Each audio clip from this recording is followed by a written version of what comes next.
The German Book Prize is the most prestigious award for German-language novels. The winning book is guaranteed to become a bestseller and to be snapped up by international publishers.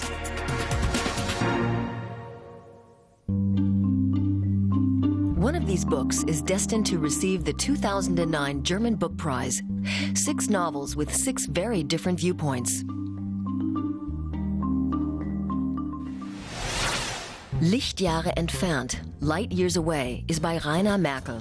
It tells the story of Thomas, a psychologist on his way home to Munich following a weekend in New York with his lover. On the subway to the airport, the narrator takes stock of his dying love affair.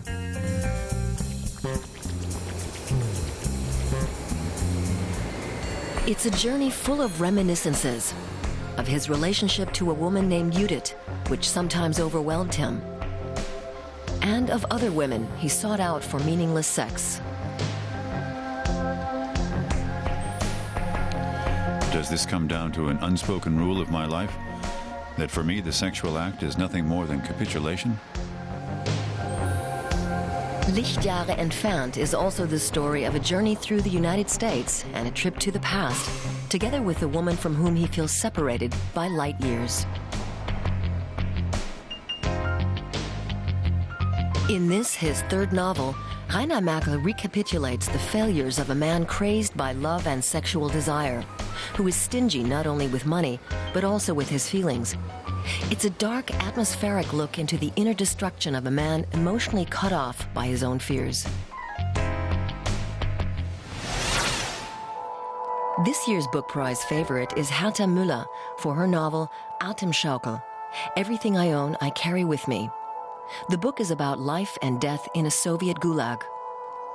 Toward the end of World War II, thousands of ethnic Germans from Romania were herded into railway carriages and deported to Ukraine, where they were sent to work in forced labor camps. Müller based her novel on the memories of survivors. What does it mean to grind away, to do work that's too much for you, and yet still do it because you're forced to? How do you see yourself when you're in that situation? Those are questions I wanted to pose in the book, though no one can really answer them. She uses the voice of a young man to talk about being pushed to the limits of hunger, exhaustion, and the denial of human dignity. Müller uses beautiful language to paint a disturbing picture. Often what's referred to as beautiful in art is what's painful, what makes an impression, what can't leave us indifferent. It's a very generalized word because we don't have a better one. Atemschaukel is a book about the long taboo topic of the fate of Romanian German forced laborers, and a tribute to the late poet Oscar Pasteur, whose depictions of camp life make the pages come alive. For me, it was like bringing a wonderful person back to life, just by spending some time with him. It's the most political book on this year's shortlist, and a very personal one.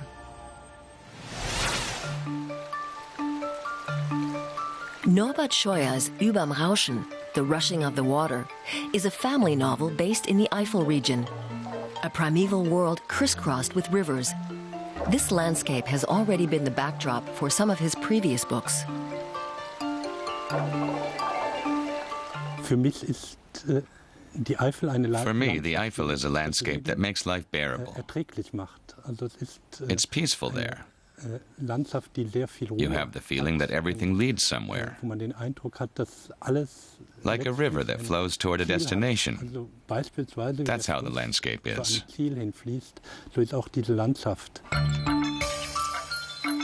A man returns to his home village after years away and finds his family in tatters. His mother has dementia. His brother is a misfit on the brink of madness. It's the magical world of fish that provides an escape. When the man goes fishing on the river, the water seems to be washing memories over him. We don't know much about what's in the river, what drifts beneath the surface. It's the same thing with family life and with life in a small town. There's a lot that remains hidden, and it comes to the surface in the telling. Norbert Scheuer writes of the pain of dreams that are never realized and the beauty of water. It's a tender book filled with the bittersweet melancholy of the Eifel region.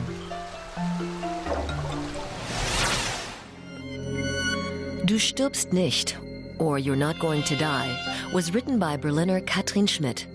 The book begins innocuously with a woman standing on the balcony of her Berlin apartment.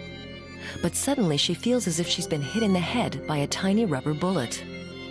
Kein Schmerz, noch nicht. There was no pain, not yet, but the world was breaking up into splinters before her eyes. I'm going to die, she said calmly. No, he said calmly, you're not going to die.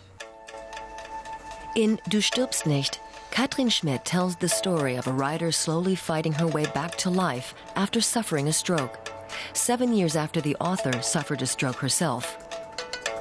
Her strength probably lies in the fact that she isn't depressive. She doesn't feel any sadness during this existential crisis. That's very similar to my own story. After she wakes from a coma, she can no longer control her body. She's lost the ability to speak. Her skull's been sawn open, but she doesn't know why. There's an aneurysm in a blood vessel somewhere in the brain. In most cases, it's hereditary, and sometimes it bursts, and sometimes it doesn't. The novel describes the hospital routine as a nightmare scenario. The patient recognizes people around her, but doesn't know who they are. She's faced with a husband she decided to leave before her illness. Memories become both her biggest enemy and her only hope. Her main concern is to learn language again. Even from the outset, she says she'd prefer to hear words than do physiotherapy. That's really her main worry. Du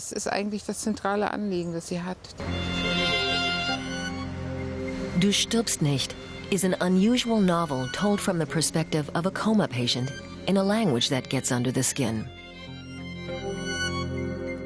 She wants to look at the world. The world isn't going to look at her anymore anyway. Die Frequenzen, or the Frequencies, is the work of Clemens J. Setz. The only contender from Austria is the youngest of this year's nominees. Life as a chain reaction. His book describes a succession of moments driven by fate. It's set against the backdrop of Setz's hometown Graz, a murky no-man's land full of shadows. I think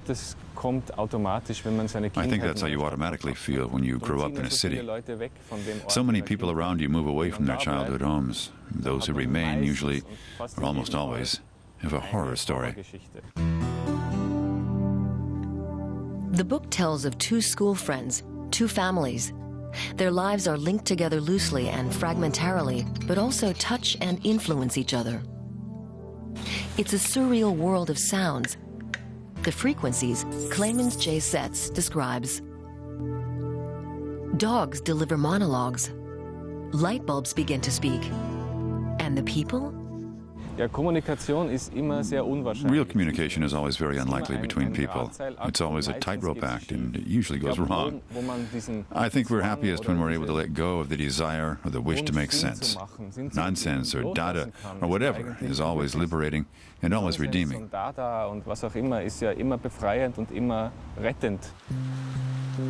Clemens J. Setz describes the helplessness in personal relationships, the limitations of language.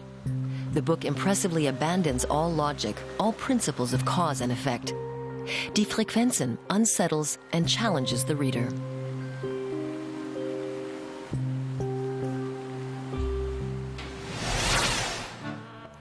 Grenzgang, or Walking the Boundaries, is a novel by Stephan Thome.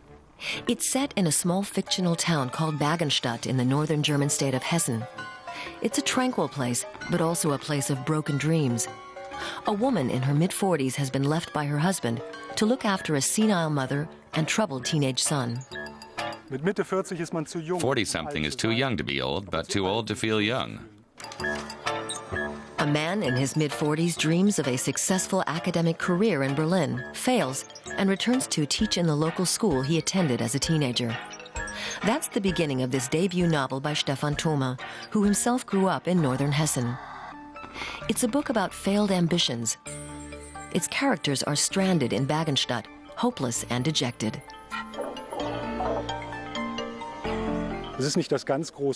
It's not really about extreme unhappiness, where you could say these people should kill themselves. It's more about the goals they've set themselves and their visions of their own lives. And these things haven't been achieved.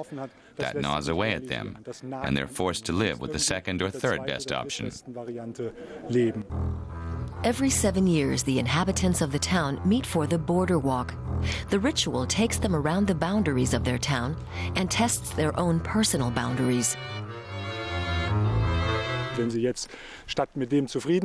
If instead of being content with what's left over from the past, you dare to take a step that leads you towards new uncertainty, there's the possibility it could go wrong.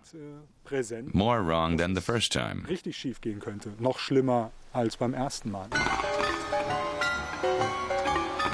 Stephan Thome describes what happens when dreams are shattered. It shows his characters on a search for happiness and contentment.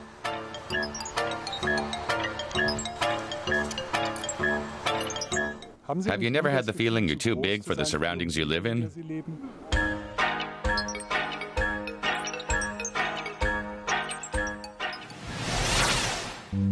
Six books, 6 extraordinary stories of broken dreams, individual traumas, and personal origins. One will be chosen as the best German language novel of 2009.